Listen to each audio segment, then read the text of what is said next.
Good afternoon, and welcome to Disability Research and Education in Academic Medicine, or DREAM Research Rounds. My name is Lisa Meeks, and I'm the co-director of the Docs with Disabilities Initiative. Our DREAM Consortium is part of the Docs with Disabilities Initiative and has 4 goals: to create, mentor, and grow a robust community of scholars focused on advancing disability inclusion research in academic medicine, to highlight and promote this research and the researchers, to identify and address gaps in disability data, and finally, to connect researchers and stakeholders to promote cross-cultural collaboration. This season of the DREAM series is supported by the Johns Hopkins Disability Health Research Center. The DHRC aims to shift the paradigm from living with a disability to thriving with a disability through data and community-driven approaches. So it's my absolute pleasure to introduce you to today's speaker, Dr. Dorothy Tolchin. And Dr. Tolchin is the Director of Disability and Anti-Ableism Education at Harvard Medical School, bringing together a range of stakeholders to design, implement, and assess focused education for medical students in the principles and practices of accessible, equitable healthcare for individuals with disabilities of all types. Dr. Tolchin presents locally, nationally, and indeed internationally about comprehensive care for individuals with disabilities and the landscape for disability education in undergraduate and graduate medical education, and the development of disability curricula and inclusive learning environments. Dr. Tolchin is a fellow of the Harvard Law School Project on Disability and teaches disability ethics at the Harvard Medical School Center for Bioethics. She especially enjoys mentoring students. Dr. Tolchin heads PM&R advising at Harvard Medical School and is founding and current faculty advisor for 2 student groups on campus focused on disability advocacy.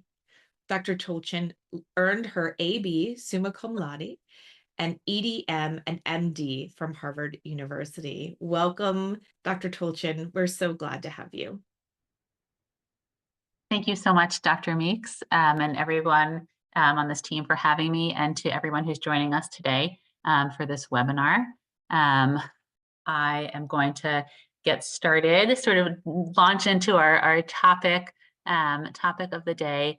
I invite all questions and conversation throughout the session, so please pop any questions in the chat, and we will address those during or after the session. I will rely on my teammates here to pass those questions to me. So today we'll be talking about preparing the physician workforce to provide high quality care for patients with disabilities.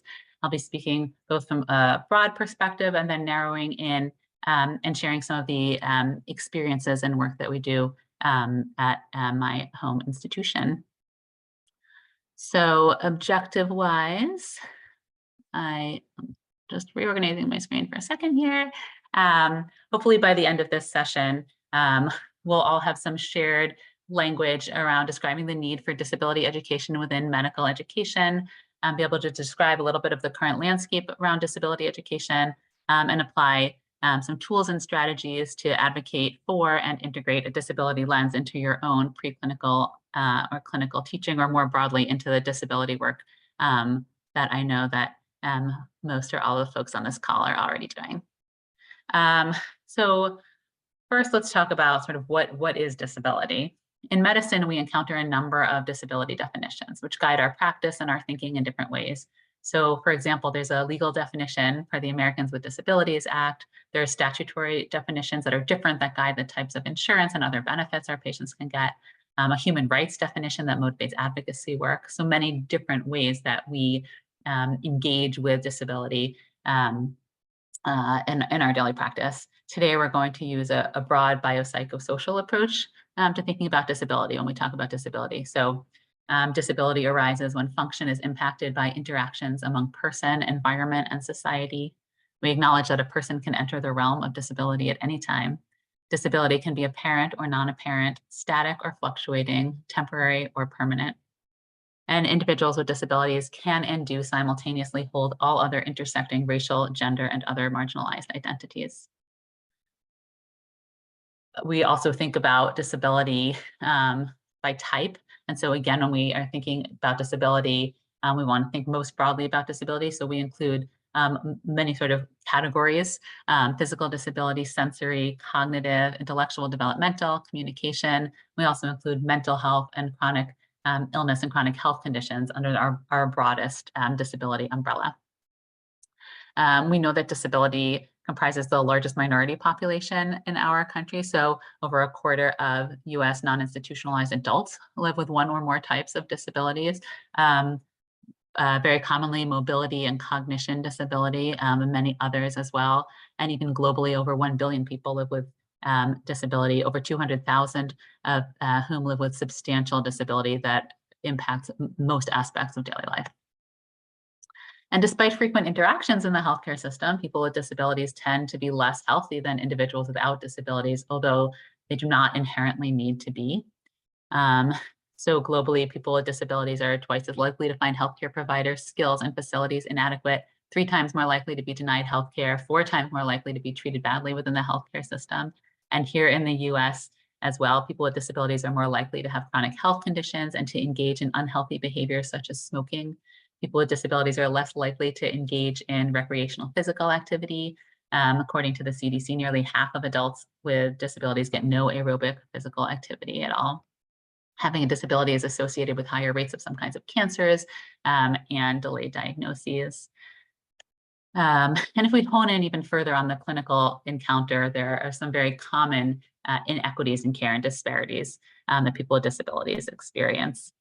Lower rates of complete physical examinations, lower rates of screening for abuse and neglect despite higher rates of both, incomplete or delayed preventive care, incomplete clinical investigation due to inaccurate attribution of symptoms to a disability or diagnostic overshadowing. And we know that physicians report low confidence in caring for the disabled population, as well as an incomplete skill set in approaching or advancing care for this population. And multiple stakeholders have called over decades now for clinician education as an important piece of improving care for people with disabilities. So what are we looking at in terms of the general landscape of clinical education for healthcare providers? So we know that disability education, I know I'm going to focus on physicians primarily, but if we look more broadly too, disability education is not uniformly required for nurses, physician assistants, or physicians across training programs. Where disability education does exist, it's heterogeneous in its implementation in terms of the amount of time that's devoted and the curricular strategy for providing that education, ranging from no explicit disability education to singular didactic lectures to more immersive experiences with the opportunity to engage with people with disabilities and understand their healthcare experiences firsthand. And target outcomes are evolving. And I'll talk a little bit more about this sort of when we implement disability education. What are our goals? Where do we want our students and future healthcare providers to be? What do we want them to be able to do? Importantly, also, again, we're going to talk about sort of clinical care for patients with disabilities, but a really integral part of this conversation and an increasingly acknowledged part of this conversation is that our disability education for clinicians also needs to be inclusive of the recognition that trainees and clinicians live with disability. And we're not talking about patients or others, we're talking about all of us, that trainees and clinicians are underrepresented relative to the population prevalence of disability. And there are a number of barriers to applying to and engaging in medical education. And creating inclusive learning environments is a really important part of training for our physicians from a learning and professional development perspective and inclusion. They're talking about disability education is really exciting, having sort of been working in and attentive to this space over the course of decades. It has been really exciting to see that over the past 7 or 8 and 5 and now even 2 or 3 years, there's been an acceleration of attention to disability in medicine, starting with just an increasing recognition of the need to talk about disability in medicine. And so this graph here looks at the number of publications relating to disability x-axis and the year of publication on the x-axis and the frequency of publications on the y. And you can see the increasing trend toward just more conversation, publication, and discourse around disability. which continues to accelerate. And there have also been only relatively recently, over the past just few years, articulated stakeholder-driven competency targets. So I sort of alluded to this sort of evolution of our target learning objectives. And so now we have these nice targets that have been developed by a range of stakeholders who are educators with and without disabilities, community members, advocates, and others. These have been primarily set forth by the Alliance for Disability in Healthcare Education, as well as the National Council on Disability. And at the end of the talk, I'll give you some more information about finding these resources. Although again, speaking to this audience, I imagine that we are generally familiar with these. And then the other sort of competency set, which has been really exciting, is the American Association of Medical Colleges, their set of diversity, equity, and inclusion competency targets. In their most current version also includes explicit attention to disability and ableism. So we have some nice competency targets to move our students toward. We know that there is a lot of room to grow in medicine to improve equity and access and inclusion of all people with disabilities within the system in various ways. And in talking in that context, I think it's really important to say, okay, we know what we're doing wrong, we need to fix, but what are we sort of working toward? What's our vision of sort of destigmatized and inclusive approach to disability in medicine? And so I want to sort of lead in with that as we talk about some strategies to hopefully getting our trainees to getting there. You know, we want to envision a future where people with disabilities routinely receive equitable health care, right? We neither refuse to treat nor only partially treat a person on the basis of disability. We provide accommodations and appropriate communication strategies on the basis of what our patients need and say they need. We respect the personhood and autonomy of each individual. We support and encourage health promotion and community participation for all of our patients. And we recognize that clinicians have disabilities too, both apparent and non-apparent, and are welcome in our profession. And that's when gaps in access to healthcare and in medical education will begin to close. So how do we get there? What are some sort of core elements of authentic disability education? So there are a few sort of gold standard principles that disability educators sort of work toward. And I think really sort of guide the avenues of advocacy that educators are using across schools in different ways. So the first is integration. So when we integrate disability content as routine elements of the mandatory medical school curriculum, we're doing a few things. We're adding a disability lens to education. We're bringing visibility to disability and relevant topics, and also reducing the historic marginalization of content in training that also reflects our work to reduce the marginalization of disabled patients and learners in the healthcare system. When we integrate disability content, we can also utilize this content to amplify existing curricular content and reinforce clinical skills. So we have an opportunity to have value add beyond just sort of disability-specific content, but really build students' skills and their development as professionals. So, for example, in our clinical curriculum, in one element, we have built in a case in our ethics course. There's a dedicated session around sort of decision-making and decision-making for others. And so we built in a case on an adult with intellectual developmental disability, and asking our students to apply the knowledge that they're already building in this course, where there has not been a lot of talk about disability. So applying the knowledge that they are gaining about shared decision-making in a new way. So stretching their learning, uncovering new considerations to examine, and then reapplying the lessons in decision-making and flexibility that they're learning to all of their patients, not just patients with disabilities.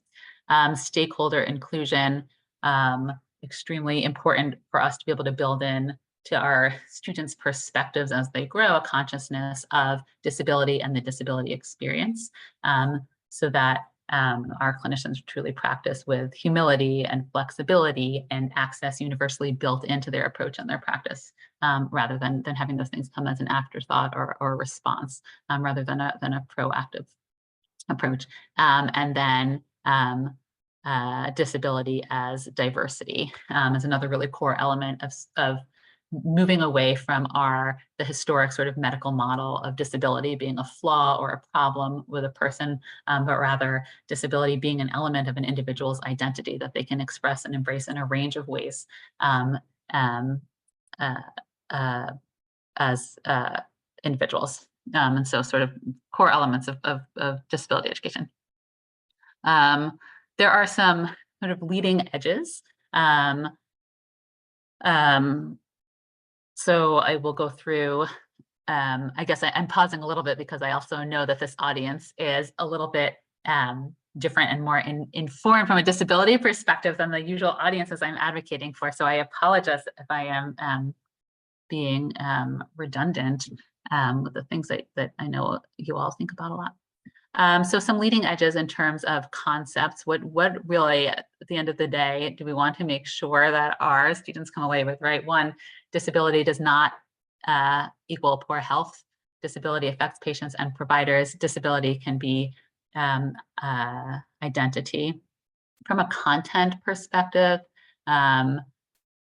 disability and medical educators, I think, are really sort of coming together around a set of core content goals, which involve knowledge, right? What is disability? How does it impact our patients? How do I provide accessible clinical care? Skills, both clinical exam and communication skills.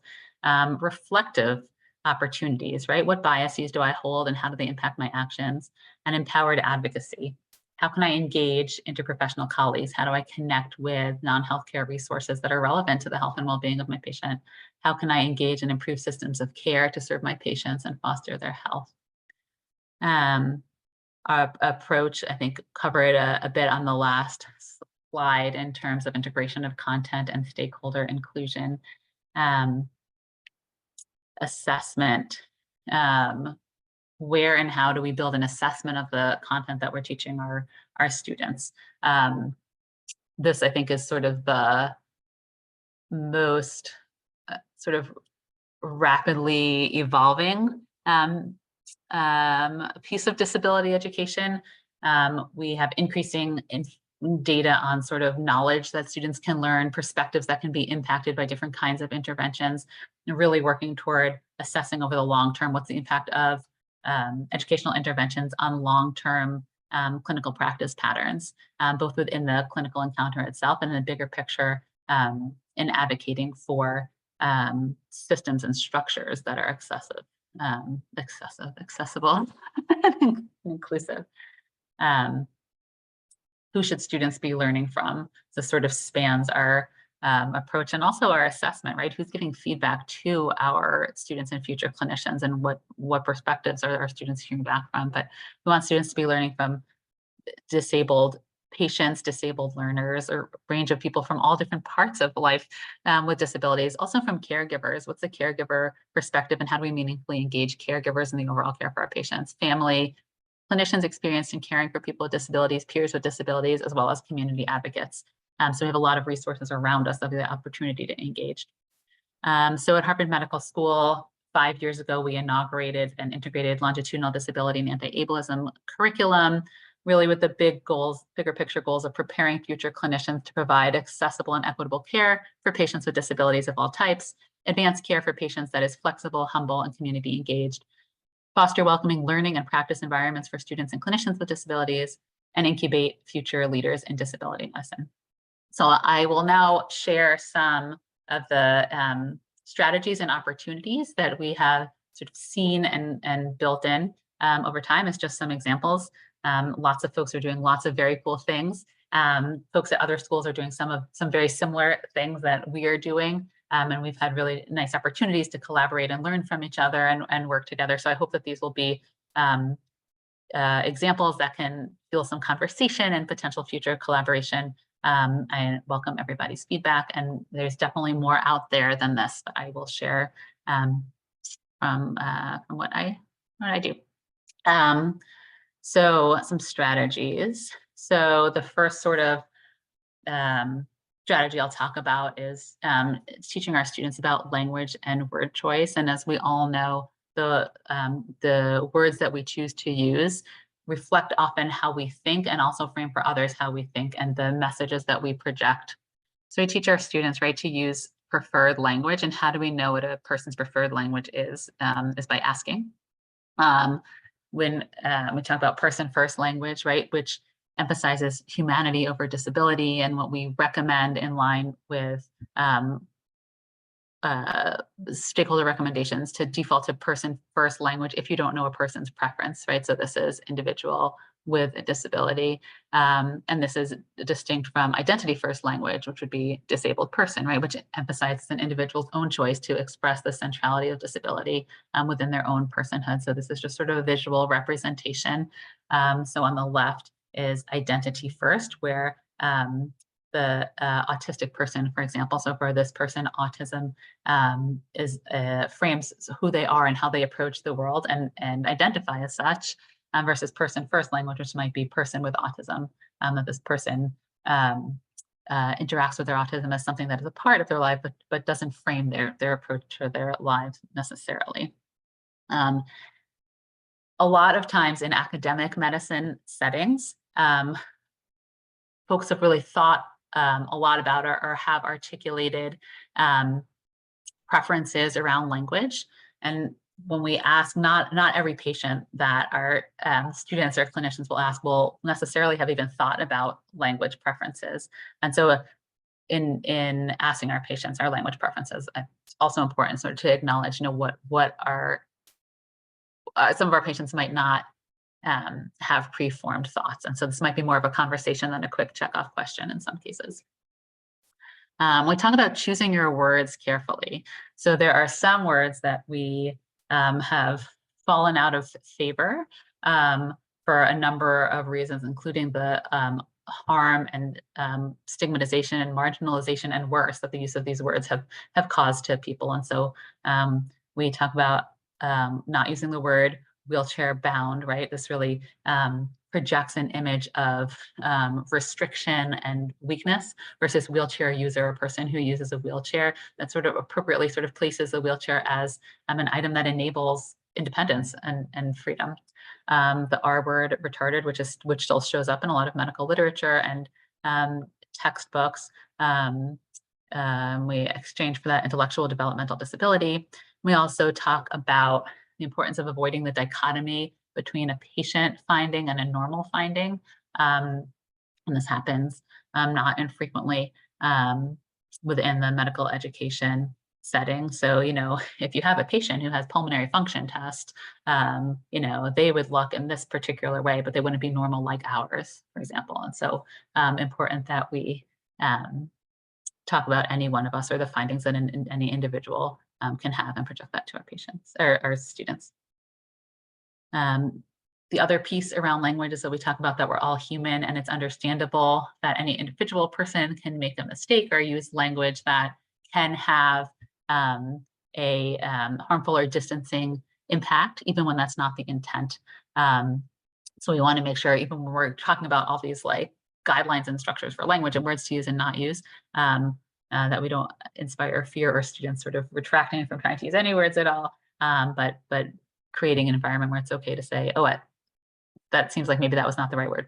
What's a better word to use? Or I apologize, and then we move on. In the realm of language, so checking your one-liners. This is important for practicing clinicians in modeling the language that we want to use.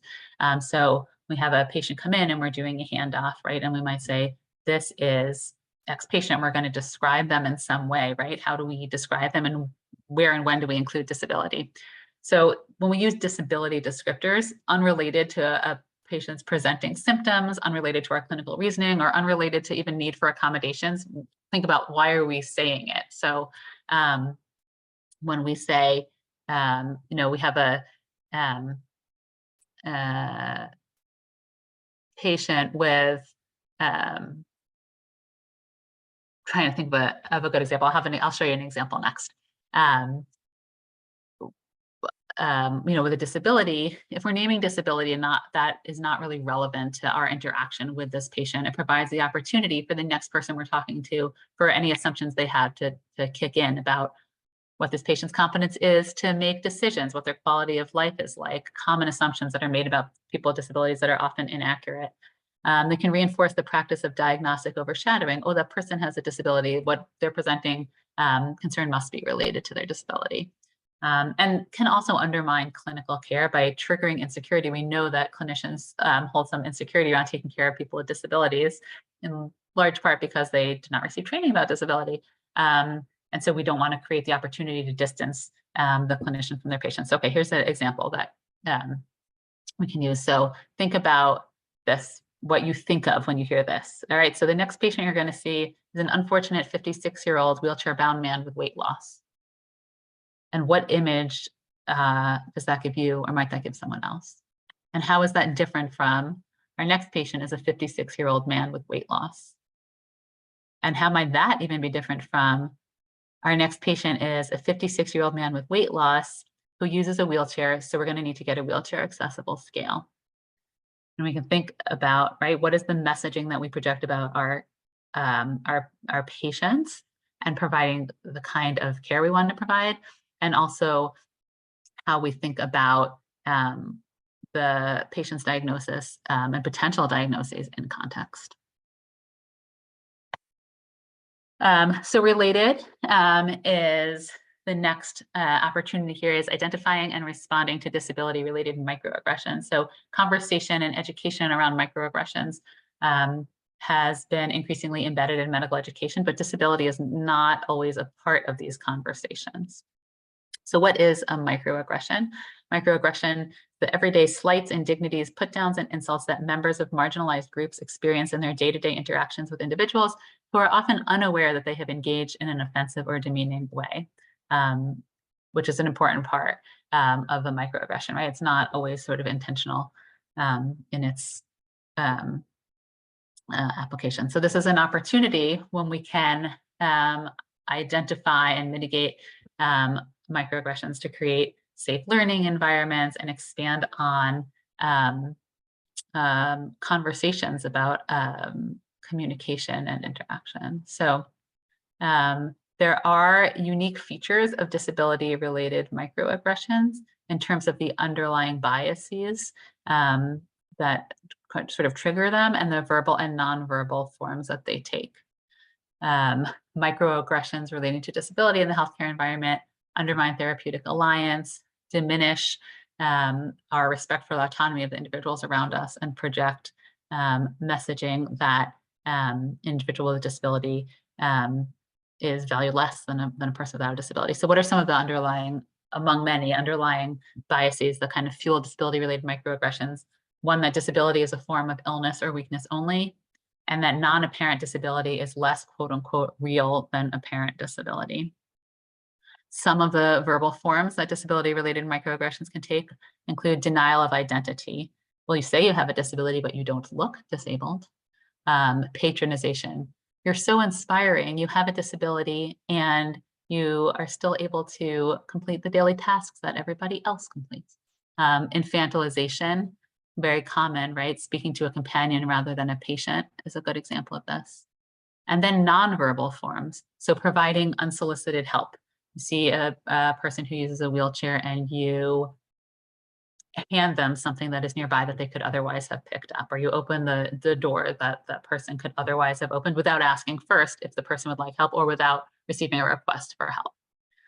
Moving or touching personal adaptive equipment without permission is another sort of classic sort of example of a non-verbal microaggression. There's sort of a whole host of examples. I'm happy to go back and talk about these some more, but include the list that I just shared. Oops. And we teach a session as part of our students' professional development training, specifically around disability-related microaggressions, and did a little investigating about what students are learning from a session like this.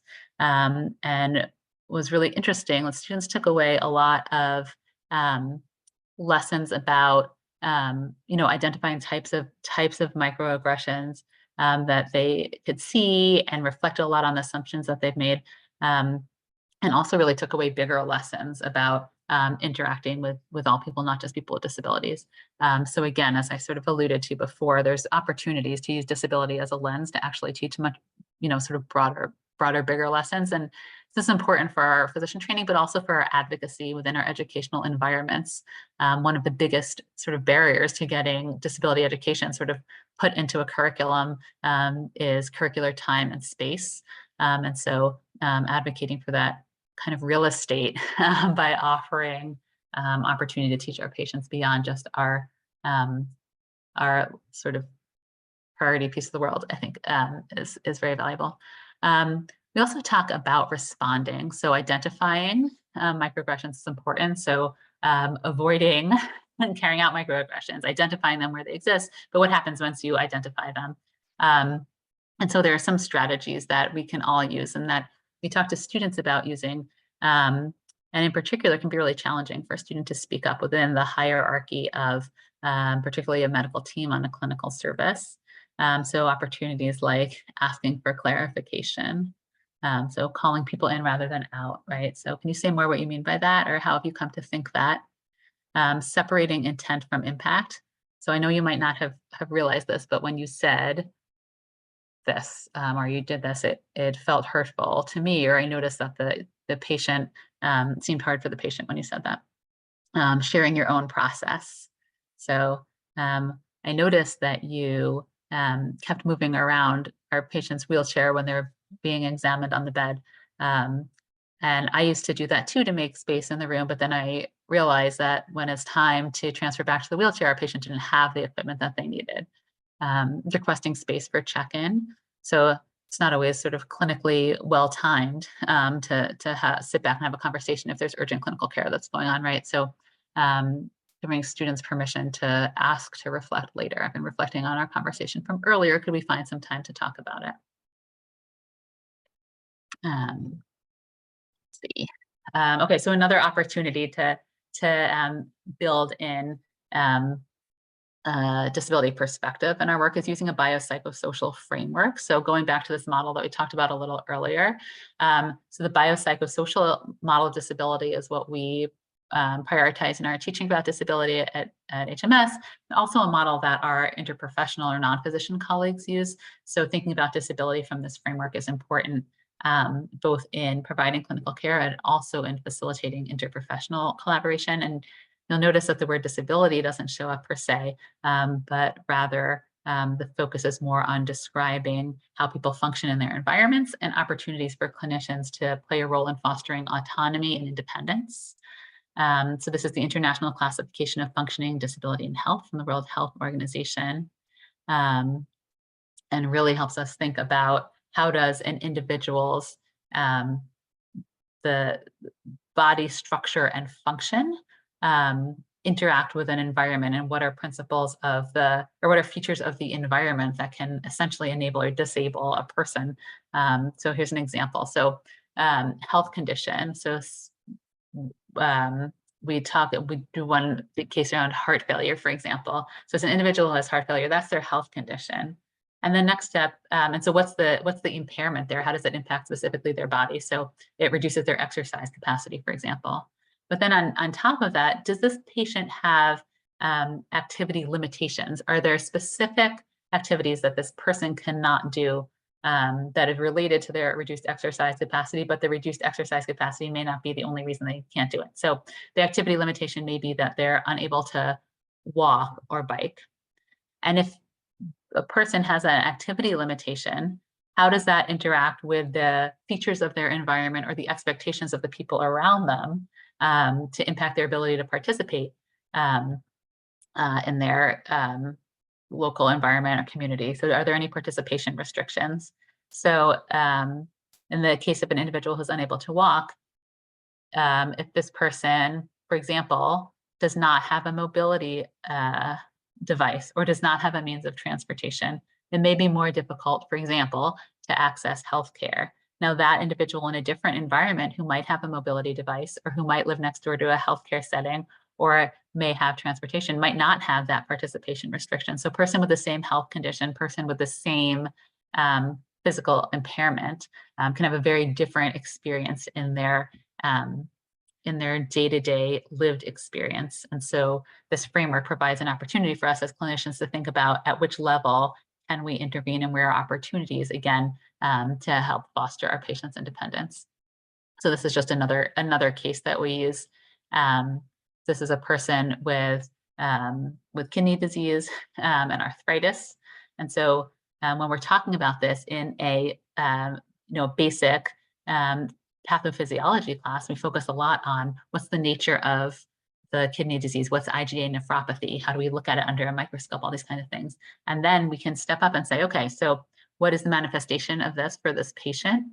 And what does this patient want to do? Are they going to school? Are they at work? And in those contexts, what are they doing and not doing and why? And what can our role as physician advocate be?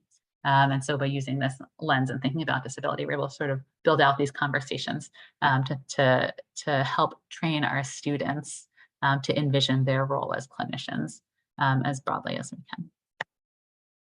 can. So clinical skills. We want to teach our students to adapt their clinical approach to ensure accessible and equitable care for all patients. Recognize that people with disabilities and their families are the experts in their own care, and to elevate their voices within the clinical encounter. We want to practice disability humility, understanding that any one individual always have an incomplete understanding of the individual that they are providing clinical care for and engaging with. We want to advocate on behalf of our patients. And so we teach, right, that every clinical encounter actually begins long before the clinical encounter in our preparation for creating accessible environments that are, to the greatest extent possible, universally accessible for all people, and that have accommodations set in place in advance of the encounter.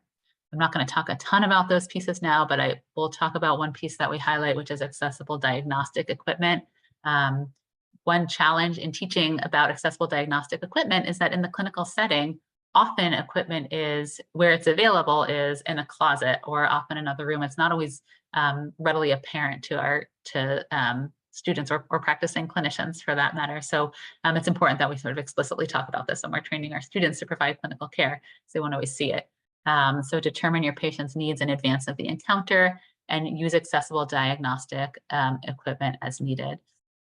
Talk about that you might not always see it, but commonly it is available in our clinical settings. So who do we ask for it? Who are the people in our local hospitals who are responsible for, know about how to get the equipment? What's their contact information? What are the kinds of questions do we ask? How do we reach them? And so two very common pieces among many kinds of equipment. One is the wheelchair accessible scale, and the other we talk about is an adjustable height exam table. We talk about the importance of providing the same kind of exam for a person with a disability as a person without a disability, and that disability should not be a reason for not completing a complete exam. And so for many kinds of clinical investigation, a supine exam on a clinical exam table is necessary and is the gold standard of care. And so how do we facilitate transfers? We know that unfortunately, in a lot of clinical scenarios, people who use a person who uses a wheelchair is not examined because for a variety of reasons when they would otherwise have been examined. So we talk to our students about asking your patient's preferences for exams and for healthcare decisions, explaining it would be important to do a supine exam. And what is the best way to carry that out? Can we perform a transfer? What is the way that you usually transfer? And supporting that. Always ask before touching a patient's personal equipment. Ask how your patient prefers to do transfers and be examined, and ask your patient to direct transfers step by step if possible. And so this prioritizes our patient's autonomy. So if a patient cannot physically move their body from one place to another, they can still direct you where and when to support that movement. I think I've talked about sort of most of these things, but again, when we talk broadly to students, we're saying, okay, it's important to use accessible equipment, but there's a bigger picture than that, right? Document your patient's accessibility needs so that the next person knows that what to do the same way you've done it, know how to find your equipment, educate your teams about the availability of equipment. Once you learn where it is, there are other people who likely can learn as well. Make sure when you refer your patients to other clinicians that the places you're making referrals to can also provide accessible care. All right, I'm going to close up with a couple of things. So the next piece within disability curriculum and preparing our clinicians to go out in the workforce is to name and address ableism in medicine. So, excuse me, ableism is disability-based discrimination that results from the perception of sort of able-bodied as normal and superior to being differently abled or perceived as differently abled or disabled. Ableism can be explicit and implicit. Similar to other forms of discrimination, ableism is both directly and indirectly harmful. It impacts the way we design environments, the policies we create, the ways we interact with one another. This is a totally separate talk, so very sort of quick notes. But we know that ableism is pervasive within our healthcare system at the interpersonal level, at the structural and systemic level, and even the policy level. And so we are working within a system that has sort of built in policies and practices that are sort of self-reinforcing. There's opportunities to talk about ableism across existing medical school curricula, so it can sort of be put in a lot of different places, in obvious places within health equity curricula, but also in social medicine courses, in ethics, in a range of preclinical and clinical environments, and also within interprofessional education. So capitalizing on elements that exist within our curricular structures and offering to add the ableism piece of the conversation. We, like many schools, utilize Crip Camp, which is a fantastic documentary that's just about a little over 4 years old now, that chronicles the genesis of the disability civil rights movement. It is really beautifully done. It's short, it's about 90 minutes. And so this is part of our ableism education. It involves our students sort of watching and reflecting on this movie. In our instance, each year, I recruit a couple of students with disabilities who have offered to teach within our curriculum, to lead the reflection session around Crip Camp, to speak both from their own experiences within the healthcare system and open this conversation about Crip Camp. We've had some sort of curriculum plus positive outcomes that have come from building disability curriculum. So one is that as we talked more about disability and clinical care for patients with disabilities, and ultimately built in work around creating inclusive learning environments, had a number of students come forward with interest in disability advocacy and providing broader education and disability education context within our clinical environments to support the content that the students are learning. So one of these is a photo narrative exhibit called This Is Me, where we photographed a number of people with disabilities, so clinicians, medical students, community advocates, family members, and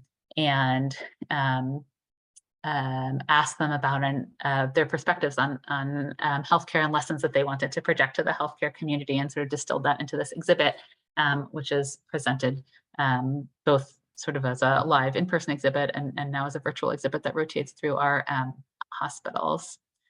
And the other lovely piece that in our school, we sort of started by building in disability curriculum, and then spawned a broader conversation about disability identity and affinity, and sort of happens differently at different schools, the way that sort of disability community and advocacy and education evolves. In our school, sort of curriculum came first, and we've since built an increasingly active affinity group, HMS Allies in Chronic Illness, Health Conditions, and Disabilities. It's a little bit more up. This is me. And so I will end this little piece, and hopefully we'll have some good time for conversation. There is recently, and Dr. Meeks was part of this work as well, the Hastings Center for Ethics convened a group of disability educators and stakeholders to talk about current practices and sort of next steps in anti-ableist medical education. And so there's this issue brief that's available on the Hastings Center website that's free and easily available, that outlines opportunities to advance disability and ableism education, coming from a frame of not just living with disability, but thriving with disability, and how we can embed that perspective in our medical teaching and clinical environments. So I think, Dr. Meeks, tell me if we're okay timing or other things. I think I will close there. We can open to Yeah, questions. that's so, I mean, I am such a fan, as you know. I'm so appreciative of you giving this talk. I'm a fan of the curriculum. I think that so many schools could learn, and hopefully there's a way for you to share what you're doing, for people to be able to adapt it to their own Yeah. curriculum. And some of the, I'm going to stop the recording because we're going to go to questions. Let me